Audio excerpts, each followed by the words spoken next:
Salam, Gələcək Bilik verilişi efirdədir.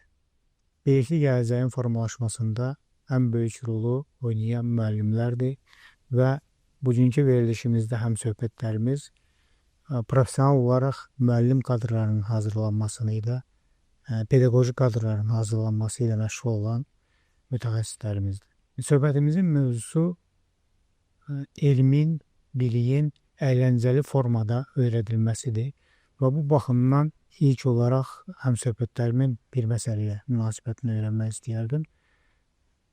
Elm əyləncəli ola bilərmi? Öyrənmə prosesin əyləncəli etmək olarmı, olurmu və bu nəticə etibarilə nə qədər effektiv sonluğa gətirib çıxarır? Hazırda bu təhsilimiz yeniləşir, formalaşır, inkişaf edir və bütün bunlar da Azərbaycanın inkişafının təməllərini özündə birləşdirir. Əksəriyyətimiz insanlar olaraq ümumiyyətlə elmin inkişafını texnologiyanın inkişafı ilə, yəni elm dedikdə texnologiya ilə bərabər tuturuq. Amma əslində elm həm də perspektivdir, dünyaya baxış tərzidir, dünya görüşüdür deyə bilərik.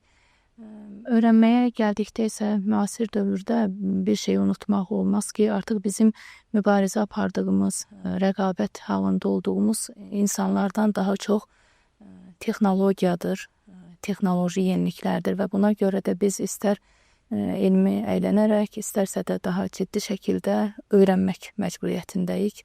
Çünki qarşımızdakı artıq mübarizənin ciddiyyətini dərk etməliyik. Hazırda çalışdığımız Azərbaycan Dövlət Pedaqoji Universitetinin Quba filialında da bu sahədə ixtisaslı kadrlar hazırlanır. Bildiyiniz kimi Pedaqoji Universitetin Quba filialı 1942-ci ildə yaradılmış Quba Dövlət Universitetinin varisi kimi bölgəyə öz elmi inkişafında öz töhfələrini verməkdədir. Və düşünürəm ki, əgər bizdə hazırda son bir neçə il ərzində 6 nəfər fəlsəfə doktorluğu proqramı üzrə, 2 nəfər elmlər doktorluğu proqramı üzrə müdafiə edib və 2 nəfər dosent elmi adına, 1 nəfər professor elmi adına layiq görülübsə, yəni bizim də deyəcək sözümüz var. Yəni düşünürəm ki, bu kadrların gələcəyin müəllimlərini hazırlamaqda, yəni seçdikləri təcrübə təqdirə layiqdir və ümumiyyətlə elm adamlarının arzuları o əlindəki imkanlardan hər zaman daha böyük olur və biz təhsildə də bunu nəzərdə tuturuq, tədrisdə də bunu görürük və buna görə də düzgün idarə etməklə, düzgün qurduğumuz siyasətlə çalışırıq ki, gələcəyin müəllimlərini düzgün hazırlayaq və istər şagirdləri, istər tələbələri elm öyrənməyə həm sövq edək, həm də elmi öyrədə bilək. Çox gözəl bir mövzuya müraciət eləmisiniz. Gələcək bilik əyləncəli ola bilərmi? Bugün təhsil sahəsində olan ən böyük problemlərdən biri budur ki, təhsil alanların, yəni şagirdlərin və tələbələrin təhsilə marağının azalması müşahidə olunur və pedaqoji camiyə də fikirləşir ki, bu zəifləməni aradan qaldırmaq üçün nə etmək lazımdır və müxtəlif üsullar, müxtəlif yollar fikirləşirlər, müxtəlif metodlar fikirləşirlər. Sözsüz ki, oyun elementləri təhsildə böyük rol oynayır və Əflatunun bir sözü var, deyir ki, uşaqlar oyunla böyüməlidir. Çox gözəl fikirdir. Yəni, bəlkə bizim bugünkü təhsil sahəsində ortaya çıxan bəzi nöqsanların biri də ondan ibarətdir ki, həddən artıq rəsmi və yaxud da ki, elmi məlumatla yüklənən şagird sanki bu yükün altından çıxa bilmir və biraz özünə bir uzaqlaşır, sanki elindən biraz, təhsildən biraz uzaqlaşır və bu məqamda psixoloqların, o cümlədə də pedaqoqların bu işə müdaxilə etməsi, yeni metodlar, yeni üsullarla şagirdləri, təhsil alanları təhsilə qaytarmalıdırlar və bu sahədə müxtəlif işlər görülür. Ümumiyyətlə, ölkəmizdə bildiyiniz kimi dövlətimiz təhsilin inkişafına həmişə diqqətli yanaşıb, həmişə böyük qayğı ilə yanaşıb və təsadüfi deyil ki, təhsil sahəsində böyük uğurlarımız var və bu uğurlardan alınması, əmələ gəlməsindən bir səbəbi də odur ki, kurikulum dediyimiz bir sistem tətbiq olunur, yol tətbiq olunur. Orada da əsas istiqamətlərdən biri budur ki, şagirdlərə öyrənməyi öyrətmək.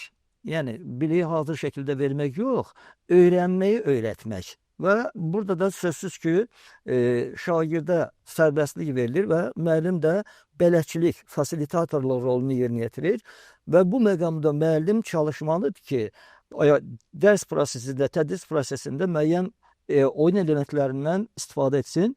Bu oyun elementlərinin təhsildə istifadəsini mən öz müşahidələrimdən çıxış edib deyirəm. Bu gün hansısa bir 4 yaşında, 5 yaşında bir uşaq hələ saymağı, rəqəmləri tanımır, əlifbanı bilmir.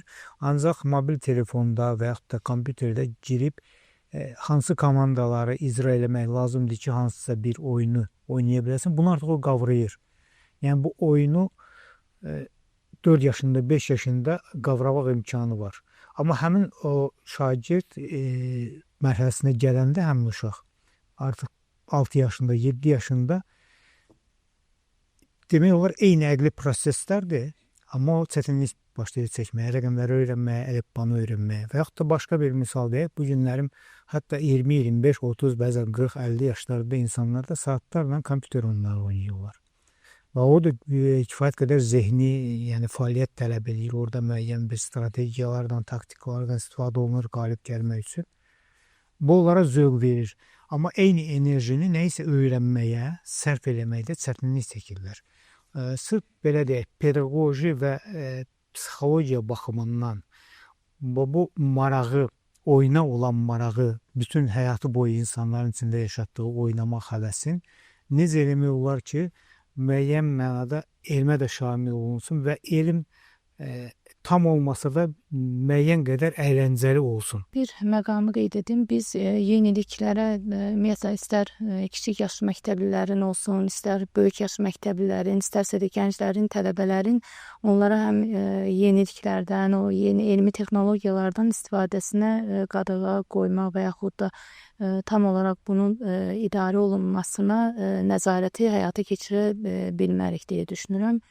Amma prosesi sizin dediyiniz kimi bizim üçün faydalı olacaq informasiyaların əldə edilməsinə yönləndirmək üçün biz mütləqdir ki, valideyn, şagird və müəllim üçlüyünün düzgün qurulmasını və düzgün prosesə idarə etməsinə nəzarət edək ən azından. Burada oyunlar iki yerə ayrılır. Zehni oyunlar və bir də hərəkəli oyunlar. Sözsüz ki, zehni oyunlar dediyimiz kompüter oyunları filanları var. Bir də hərəkəli oyunlar var ki, bu da şagirdlərin digər yöndən inkişafına kömək edir. Amma bunlar ikisi birlikdə deməli istifadə olunanda həm şagirdin zehni qabiliyyətlərinin inkişafına, həm də fiziki cəhətdən sağlam olmasına çox faydalı ola bilər.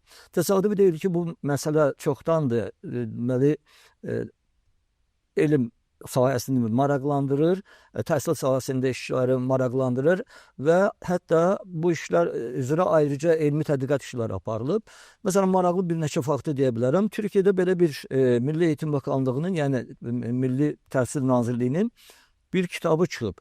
Üz-üzə 100 çocuq oyunu, üz-üzə 100 uşaq oyunu və orada ayrı-ayrı fənlər üzrə elmi biliklərin şagirdlərə əyləncəli yolla çatdırılmasının nümunələri verilir.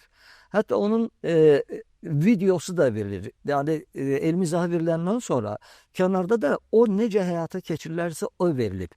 Yəni bu o deməkdir ki, artıq qardaş ölkədə biliyin əyləncəli şəkildə öyrədilməsi metodikası hazırlanır və gələcəyin müəllimlərinə bunu necə həyata keçirmək lazım olduğunu göstərirlər. Və bir başqa hərəkəti də deyək, əgər fikir vermişsinizsə, maraqlı olar dinləyicilərin içində, deməli, ayrıca saytlar yaranılıb ki, ayrı-ayrı fənləri öyrətmək üçün oyunlar. Oraya girsəz, riyaziyyat dərslərini, rəsm dərslərini, ana dili dərslərini əyləncəli şəkildə necə öyrətmək olarsa, onun videoları təqdim olunur. Və bunlar sözsüz ki, gənc müəllimlərin, təcrübəli müəllimlərin bundan xəbəri olmalıdır və mütləq o dərslərinə bir əyləncə elementi qataraq elmi biliklərin daha dərindən mənimsənilməsinə səy göstərməlidirlər. Gənc müəllimlərdən danışdınız ki, hansılar ki, sizin də hazırlayırsınız. Belə bir yanaşma var ki, gələcəyin müəllimi informasiya verən insandan daha çox bir tədbir təşkilatçısı, menecer, oyun dizayneri, bu xüsusiyyətlərə, bu biliklərə malik olan bir şəxs olmalıdır. Yəni biliyi şagird artıq kitabdan da ala biləcək, virtual olaraq onlayn servislərdən də ala biləcək. Bu biliyin öyrənmə prosesini təşkil edən menecer olacaq müəllim. Yəni gələcəyin müəlliminin belə bir şəxsə çevriləcəyi barədə bir fikir var ki, bu əslində bilik verməyəcək. Bilikləri öyrətmək prosesini təşkil edən menecer olacaq. İndi hal-hazırda bizdə belə bir yanaşma varmı və bu yanaşma nə dərəcədə uğurlu ola bilər? Ümumiyyətlə bu fikir olaraq sözsüz ki, ən gözəl bir fikirdir. Biz dedik ki, fasilitator rolu deyirlər və yaxud da bələdçilik rolu deyirlər müəllimə. Bizim əslində gələcək müəllimlərimiz bu ruhda tərbiyə olunur və o ruhda metodikanı öyrənirlər. Və sözsüz ki, gələcək fəaliyyətlərində də bunu tətbiq eləyəcəklər. Maraqlı faktlardan birini deyək ki, bizim keçmiş məzunlarımızdan bəzilərinin məktəblərdə dərs keçirlər və o keçdikləri dərslərdən paylaşımlar eləyirlər. Və orada əyləncəli şəkildə qurulan dərs nümunələri var. Gənc olmalarına baxmayaraq, biz də onların yetişdirən bir müəllimlər kimi o dərslərin qurulması bacarıqlarına bu gənc müəllimlərimizin fəxr edirik. Məsələn, orada maraqlı bir dərs tipin deyim, yəni gənc bir müəllimimizin tətbiq etdiyi. Məsələn, qaçaraq imla adında bir dərs nümunəsi verir. Bildiyimiz kimi şagirdlərimizin çox səhv etdikləri məsələlərdən biri orfoqrafiyada səhvlər buraxırlar. Bir də məzmun olaraq biraz yorucudur bu mövzular. Amma bu çətin mövzunu asanlaşdırmağın yolu oyuna çevirmək. Məsələn, o oyunun qaydası belədir ki, uzaqda bir stol qoyulub, orada 15-20 çətin yazılan söz stolun üstündədir. 2 dənə variantdır. 2 komanda buradadır. Və bir uşaq qaça-qaça gedir. Burada həm yarış var, yəni sürətlə gedib, tez gəlib qayıtmaq var. Sürətlə uşaq qaçır ora, oradakı çətin bir sözü oxuyur, qaçır sürətlə gəlir, buradakı yoldaşına o sözün necə yazılmalı olduğunu deyir. Və bu proses bu cür davam edir. Komandalar paralel yarışırlar. Deməli, eyni vaxtda həm hərəki oyun olur, həm də zehni oyun olur. Və uşaqlar birdən-birə 10-15 sözü, yəni belə bu oyun şəklində öyrənirlər. Çox maraqlı bir yanaşmadır. Amma başqa yanaşmalar da var. Yəni gənc müəllimlərimizdən tələb olunan şey budur ki, yenilikçi olsunlar. Tədrisin prinsiplərindən biri çeviklik prinsipidir. Çeviklik prinsipi budur ki, zamanı dəyişəndə, şərait dəyişəndə təhsil də ona uyğun olaraq cəld dəyişib ona uyğunlaşmalıdır. Və o prinsipi bilən təhsilin idarəçiləri, təhsil işçiləri sözsüz ki, işlərini bu cür qurmalıdırlar. Zamanəmiz, dövrümüz yəni biraz əyləncəli, biraz şou xarakterlidir, biraz şoya meyillilikdir və sözsüz ki, bu mənada yox. Amma elementlərdən istifadə etməklə, oyun elementlərdən istifadə etməklə nisbətən çətin olan, ağır olan mövzuları daha sadə, daha anlaşıqlı şəkildə şagirdlərə çatdırmaq imkanları genişdir. Sadəcə olaraq bir istək lazımdır. Biz ümid edirik ki, gənc müəllimlərimizin, bu nəslin yetişdirməsi olan gənc müəllimlərimizin də belə həvəsi var. Bir əlavə də mən edim. Biz yəni keçdiyimiz o dərslərdə istər oyun prosesi ilə qurulması, istər prosesin yəni interaktiv şəkildə idarə olunması zamanı düşünürəm ki, ən birinci nəyi öyrətmək sualına cavab tapmalıyıq və bunun da müqabilində bununla həm fikir olaraq nəyi, kimə, necə və hansı şəraitdə öyrətməli sualına cavab tapmalıyıq. Yəni müəllim olaraq auditoriyanı tanıdıqda biz artıq orada hansı oyunlardan, hansı interaktiv təlim üsullarından istifadə etməyi düşünüb qərar verə bilirik. Dərs prosesi başlamamazdan əvvəl deyə düşünürəm. Və yəni müəllim olacaq pedaqoqlar da yəni bu istiqamətdə yəni uğurludurlar. Bu bizim öz təcrübəmizdə də belə görünür. Gələcəklə bağlı danışdıq. Gələcək müəllimlər mövzusuna toxunduğunuz indi öyrənən tələbələr. Mən təhsil aldığım zamanlar və məndən əvvəl təhsil alan nəsil üçün müəllim çox nüfuzlu, biraz belə deyək ki, qorxulan bir şəxsiyyət idi. Müəllim sinifə girəndə xamayağa qalxırdı, səs eləmirdi. Müəllimin yanından keçəndə heç kəs yəni səsini qaldırmazdı və həmin o nüfuz təhsilə də müsbət təsir göstərdi. Yəni belə deyək, nə qədər avtoritar bir yanaşma olsa da müəllimin nüfuzu məcbur edir ki, uşaqlar o müəllimlər çəkindiklərinə görə oxusunlar. aydın məsələdir ki, o yanaşma artıq işləməyəcək. Sabahın müəllimi şəxsiyyət olaraq şagirdin qarşısında necə özünə hörmət və nüfuz qazanmalıdır ki, ondan qorxmadan da oxusunlar. Əsas odur ki, müəllim kompetensiya sahibi olmalıdır. Öz öyrətdiyi elmi dərindən bilməlidir, metodiki cəhətdən hazırlıqlı olmalıdır və sevgi ilə dolu olmalıdır. Bu sevgi bir peşəsinə sevgidir. Ondan qabaq isə vətənimizə sevgidir, peşəsinə sevgidir.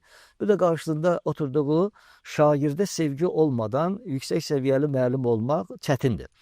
Amma inanıram ki, bu gənc mütəxəssislərdə bu sevgi var. Amma indi biraz da müasir şəraitə uyğun olaraq, əgər təhsildə oyun elementlərindən ölçü dairəsində istifadə etməklə öyrətdikləri fənləri tədris edərsələr, sözsüz ki, müəllimlərin içində yenə də sevilən, hörmət edilən müəllimlər çoxdur. Çünki şagirdin gözü əslində bir tərəzidir.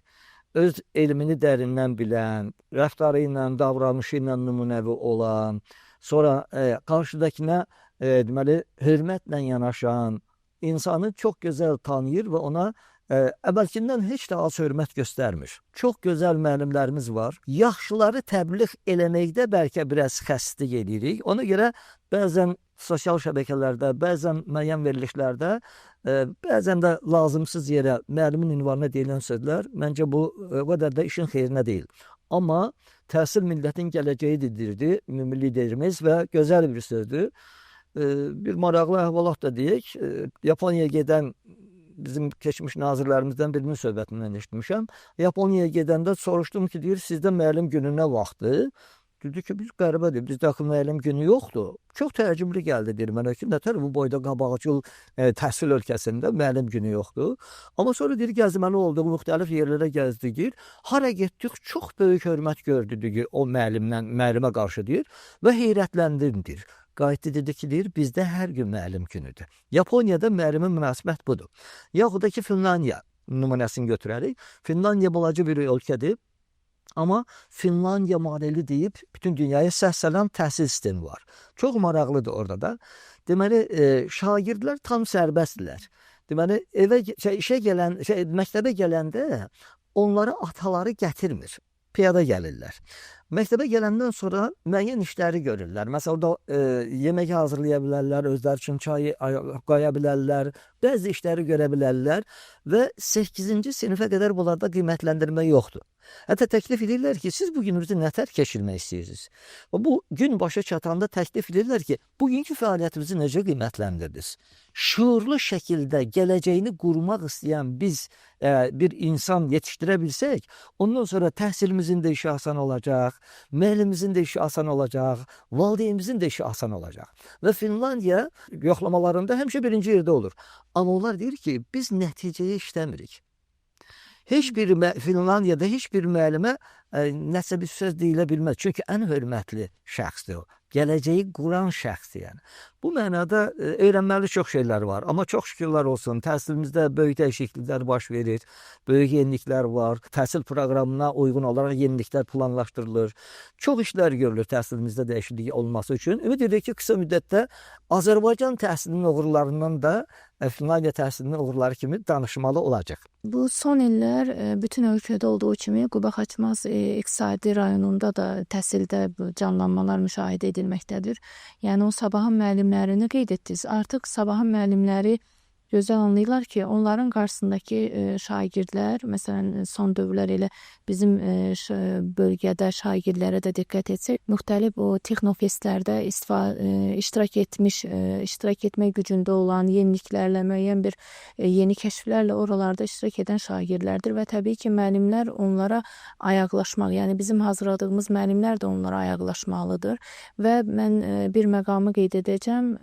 Filialda düzgün idarə etmə nəticəsində artıq son dövrlər o bizə qəbul ballarında statistika, yəni artım müşahidə olunur. Belə ki, yüksək balla daxil olan abituriyentlərin sayı olduqca yüksəkdir və bizim ibtidai sinif müəllimliyi ixtisasında təhsil alan tələbəmiz var, Ramazanova Asiman və həmin tələbə beynəlxalq ikili diplom proqramına qoşulmuş Erasmus Plus layihəsi çərçivəsində və bir semestr Quba filialında və digər semestr isə Danimarkanın Kopenhagen şəhərində universitetdə təhsil alır eyni ixtisas üzrə və onun əldə etdiyi nəticələr, orada qazandığı beynəlxalq təcrübə təbii ki, universitetə qayıtdıqda və burada təhsilini davam etdirdikdə öz yəni təsirini göstərir və düşünürəm ki, o artıq bir gələcəyin, o dediyiniz sabahın müəllimi timsalını yaratmaqda, bizdə baxış formalaşdırmaqda bir köməklik göstərir. Çünki biz sadəcə olaraq dünyadan təcrid olunmuş şəkildə bir müəllim, pedaqoq və yaxud da öyrədən hazırlaya bilmərik. O dünya təcrübəsindən də yiyələnməlidir, bəhrələnməlidir və ötən günlər belə bir gözəl cümləyə rast gəldim. Bir gənc müəllim fikir olaraq sosial şəbəkədə qeyd etmişdi. Deyir ki, şagirdlər məktəbə gəldiklərində onların çantalarında yalnız kitab, qələm, dəftər olmur. Həm də ümid olur, inam olur, sevgi olur və müəllimin də fərqi yoxdur. O bugünün müəllimidir, gələcəyin müəllimidir, texnikasındədir və yaxud da 4-cü, 5-ci sənaye inqilabında yaşayır. O həmin inamı, sevgini öldürməməlidir. Yəni inkişaf etdirməyi, onu daha da böyütməyi bacarmalıdır. Çox gözəl məqama toxundunuz. Dünya indi 20 il, 30 il əvvəlki dünya deyil. Məsələn, 20-30 il bundan əvvəl təhsil olan bir gənc müəllim üçün dünya Azərbaycandan maksimum keçmiş Sovetlər Birliyindən ibarət etsə, indi dünya bütün yer kürəsidir. Bu baxımdan bugün təhsil olan həmin o gənc müəllimlər burada Azərbaycanda təhsilini başa vurandan sonra dünyaya çıxmaq potensialına malikdirmi? Məsələn, o sabah qərara gəlsə ki, gedib xarici bir dövlətdə mən öz ixtisasım üzrə öz karyeramı davam edeyim. Azərbaycandan kənarda onun aldığı biliklər, qazandığı təcrübə yetərlidirmi ki, o Avropada da və yaxud da Şimali Amerikada, Avstraliyada gedib müəllim kimi fəaliyyətini, təbii ki, dil məsələsi var, amma ümumən götürəndə yetərlidirmi bu biliklər? Yaxşı, gözəl bir məsələyə toxunursunuz. Yəni görəsən bizim hazırladığımız kadrlar beynəlxalq aləmdə özlərini necə hiss edirlər mənasında çox sevindirici faktlar var. Əvvəlcə onu deyim ki, deməli təcrübə bölüşmək mənasında bizim universitetin filialı olaraq çox böyük işlər görür. Deməli müxtəlif seminarlar təşkil edirlər ki, müəllimlərimizin səviyyəsini yüksəltmək üçün, metodik hazırlıqlarını yüksəltmək üçün. Bu yaxınlarda Amerikadan bir seminarda iştirak edirdik və Amerikadan seminar aparan Azərbaycanlı balası idi və burada təhsilini başa vurub Amerika universitetlərinin birində işləyir və metodika üzrə bizdən seminar aparır. Bir başqası Kipirdən çıxış elədi, Kipir Universiteti ilə əlaqə qurmuşduq. O da Azərbaycanlı çıxdı və o da bir başqa deməli bizim Almaniyadan olan vətəndaşlar, bizim vətəndaşlar Almaniyada o cür fəaliyyət göstərirlər. Bu çox sevindirici haldır ki, bu bizə bir ümid verir ki, Azərbaycan vətəndaşı zehni olaraq, potensial olaraq böyük imkanlara malikdir və əgər dil bariyerini aradan qaldırarsa, beynəlxalq aləmdə fərqlənən bir şəkildə özünə yer tuta biləcək. O bizi ümidləndirir. Bir il ərzində bir 6-7 seminar keçiririk beynəlxalq səviyyədə. Məsələn, Qarabağ Universiteti ilə, Qırğızstan Universiteti ilə, Özbəkistan universitetləri ilə deməli fikir mübadiləsi edirik. Əməkdaşlar gəlib gedir və bu təcrübə mübadiləsi çox müsbət təsir edir. Və bu da tələbələrin gözünün qarşısında baş verir. Yəni bizim hətta o tələbələri perspektivdə o universitetlərə göndərib onlarla təcrübə mübadiləsi etmək yəni planlarımız da var. Bunlar da həyata keçirilir. Amma sözsüz ki, beynəlxalq səviyyədə biz də təhsil sisteminə qoşulmalıyıq. Bu cəhətdən modul proqramının da bir üstünlükləri var. Məsələn, maraqlı bir faktı deyim. Bilirsiniz ki, Hindistan böyük əhalisi olan ölkədir. Orada modul proqramından istifadə edərək onlayn dərslərin keçilməsi təcrübəsindən danışılır. Təxminən 80 milyon insanın bu proqramlardan istifadə edərək deməli təhsil almaq imkanları ilə təmin olunduğundan danışılır.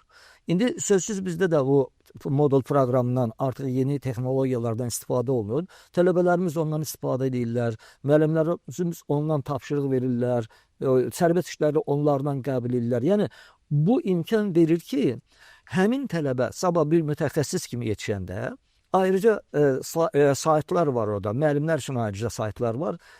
Oraya daxil olmaqla dili bilərsə, Hindistanlı, Amerikalı, Cənubi Afrikalı müəllimlərin təcrübələri ilə tanış ola bilər və biraz da irəli gedərək öz təcrübəsini oraya qoymaqla paylaşa bilər və Azərbaycan bayrağını da, Azərbaycan adını da dünyaya tanıtmış olar.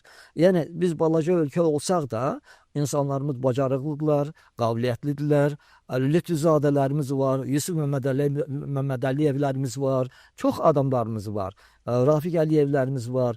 Bizim gənc bir Azərbaycanlı qızının yağış suyundan elektrik enerjisinin alması patenti aldığını yəqin ki xəbərdarıq. Prezidentimizin xüsusi mükafatına layiq görülən və Amerikanın ən adlı universitetlərinin birində oxuyan Reyhan Camalovalarımız var. Yəni belə istedadlı gənclərimiz var.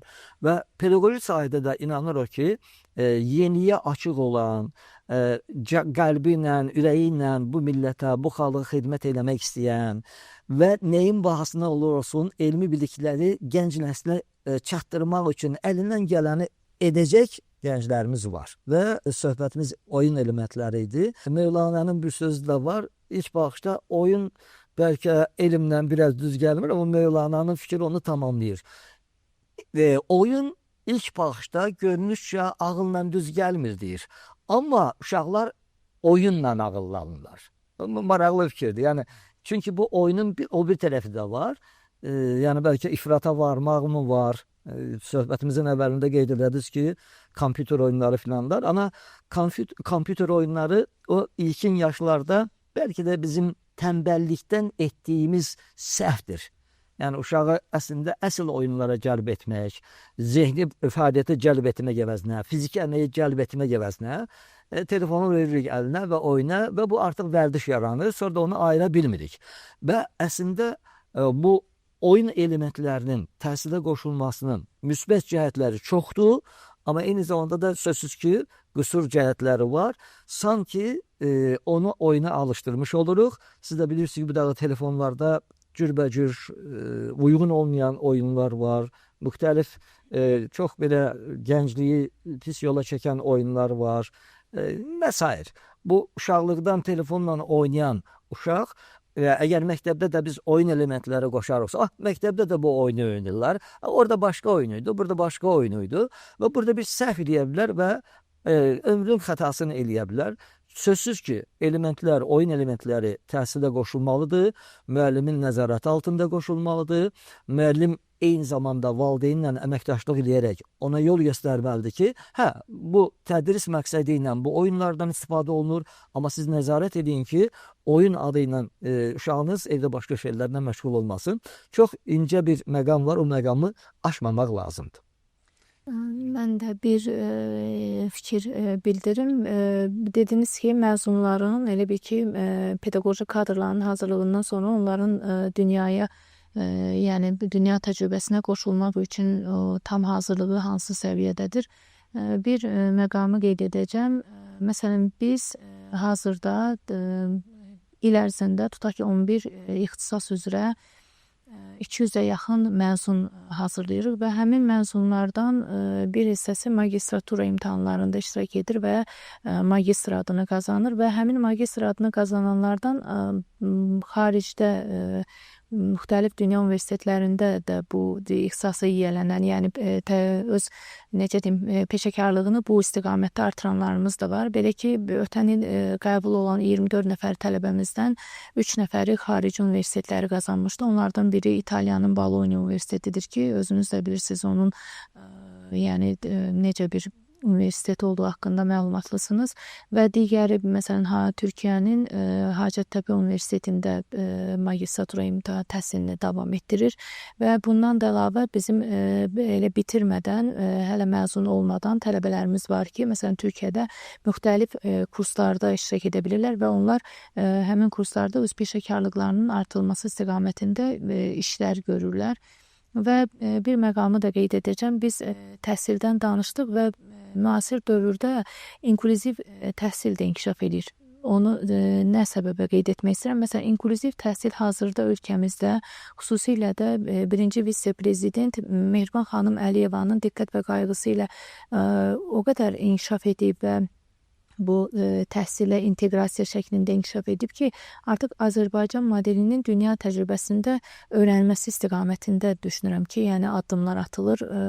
Yəni bu da bir maraqlı faktlardandır və bir məqam da bildirəcəm. Universitetimizin əməkdaşları da artıq beynəlxalq təcrübələrdə iştirak edir. Yəni bu da bir peşəkarlıqdır. Yəni yalnızca biz təcrübəni xaricdən öyrənmirik, əldə etmirik. Həmçində öz təcrübəmizi də xarici tələbələr olsun, gənc tədqiqatçılar olsun, onlarla bölüşürük və bu istiqamətdə bir neçə ölkələrlə, xüsusilə məsələn Türkiyə ilə, Özbəkistanla, Qazaxıstanla yəni bizim əməkdaşlıqlarımız mövcud olub. Çox sağ olun. Bayaq siz qeyd elədiniz, hansısa gənc müəllimin yazısı kimi ki, uşaq məktəbə gedəndə təkcə dəftər, qələm aparmır. Dəqiq yadında qalmadı. Ümidlə gedir. Sevgi ilə də olur. Sezgi ilə, ümidlə gedir və o İbtidai sinifə gedən uşaqlar yenə sözümüzün əvvəlinə qayıdırıq. Həm də oynamağa gedir məktəbə. Yəni bu da var. Yəni o oyun yanaşmasından hələ çıxmamış ibtidai sinifə gedən uşaqlar məktəbə həvəslə gedənləri həm də oynamağa gedir və sizin də universitetdə ibtidai sinif müəllimləri də hazırlanır. Həmin o ibtidai sinif müəllimləri bu gün hazırlanma prosesində təbii ki, bunlar nəzərə alınır. Yəni dərinliklərin, incəliklərin, detalları mən bilmirəm onun. Amma nə dərəcədə bu gün ikinci kursda, üçüncü kursda, birinci kursda oxuyan o tələbələr məktəbi qutarandan sonra, ali məktəbi qutarandan sonra həmin o ibtidai sinifə gələn uşaqlarla oynamağa hazırdılar. Sözsüz ki, yəni o ibtidai sinif müəlliminin məsuliyyəti bəlkə 1-ə 5 artıqdır.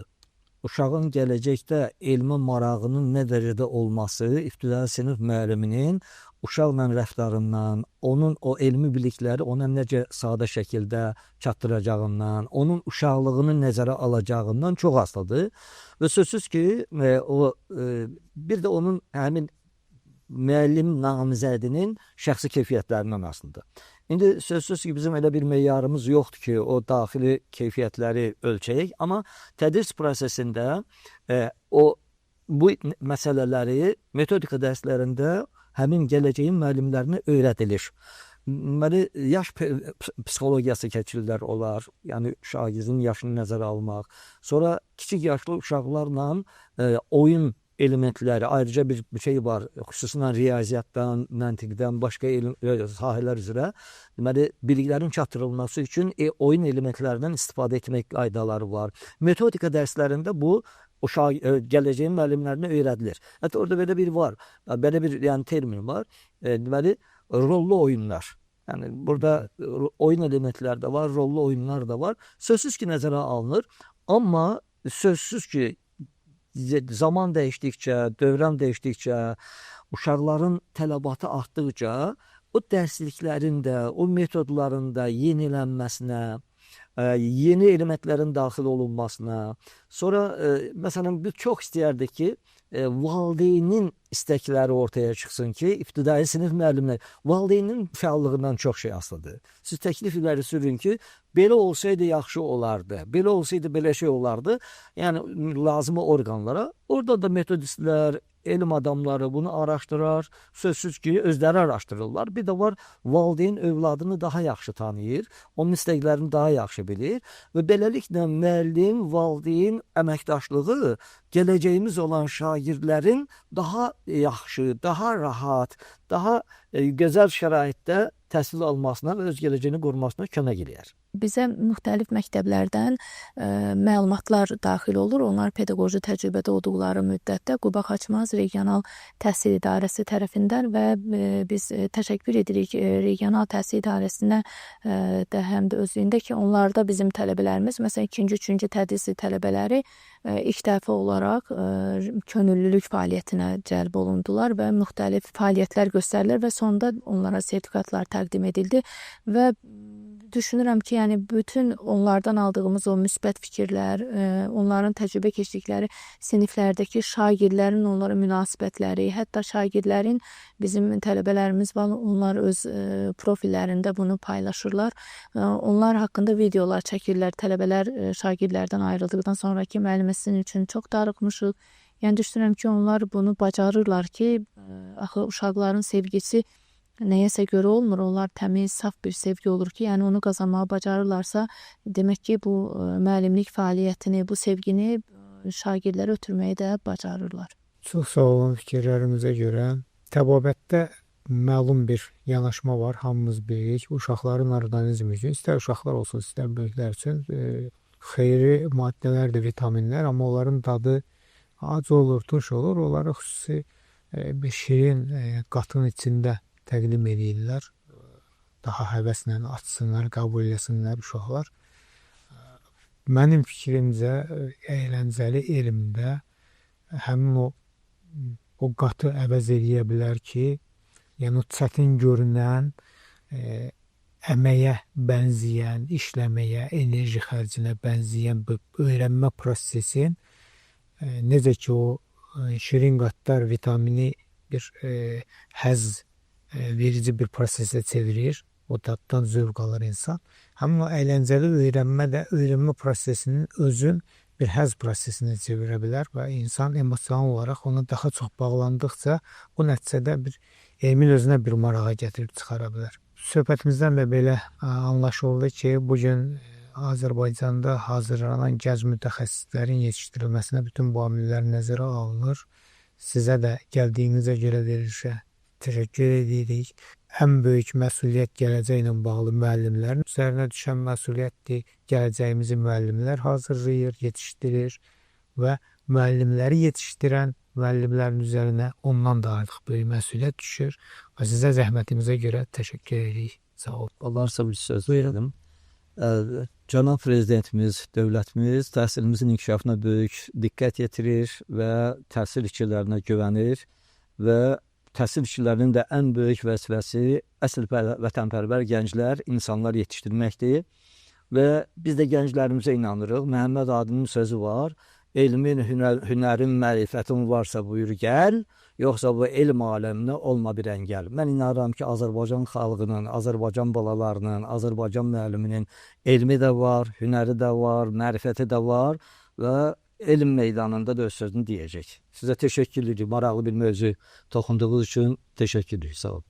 Mən də təşəkkür edirəm və onu əlavə etmək istəyirəm ki, əslində hər bir müəllimin özünə məxsus o yolu var, o qoyulmuş o çərçivədən kənara çıxmamaq şərti ilə hər bir müəllimin özünə məxsus yolu, özünə məxsus bir strategiyası var və həmin strategiyada da yəni əgər nəticə əldə edə biliriksə, düşünürəm ki, bu bizim üçün yaradılan şəraitə görə dövlətimizə, dövlət başçımıza minnətdarıq müəllimlər olaraq və universitetdə də bu kollektiv şəkildə, yəni bunu doğrultmağa çalışırıq ki, bir nümunə də Azərbaycan təhsilinin bir nümunəsi də Azərbaycan Dövlət Pedaqoji Universitetində olan həmin o uğurlu idarə etmə və yüksək potensialın daha gözəl, daha uğurlu nəticələrə gətirib çıxarmasıdır.